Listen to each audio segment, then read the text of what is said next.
బావిలో పడిన పిల్లి. జ్యోతి ఒక అందమైన పిల్లిని పెంచుచుండెను. దాని మీద ఆమెకు ఎంతో ప్రేమ. అయితే దురదృష్టవశాత్తు కుక్క వెంటపడినప్పుడు ఆ పిల్లి బావిలో పడటం జరిగింది. దీన్ని చూచిన జ్యోతి బకెట్కు తాడు కట్టి బావిలోనికి దించెను. పిల్లి బాగా నీళ్లలో తడిచి చలికి వణుకుతూ ఈదుచుండెను.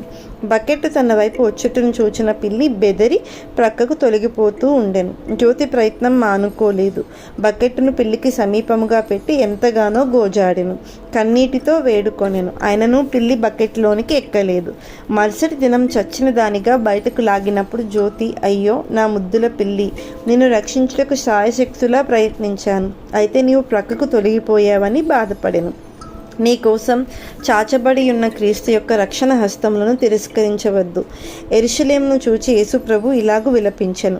కోడి తన పిల్లలను రెక్కల క్రిందకి ఎలాగూ చేర్చుకొనినో అలాగే నేనును నీ పిల్లలను ఎన్నో మార్లు చేర్చుకొనవలనని ఉంటిని, కానీ మీరు వెళ్ళకపోతిరి.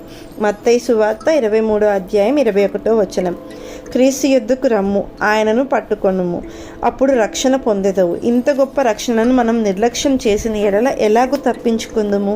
హెబ్రీయుకు రాసిన పత్రిక 2:4. Thank you.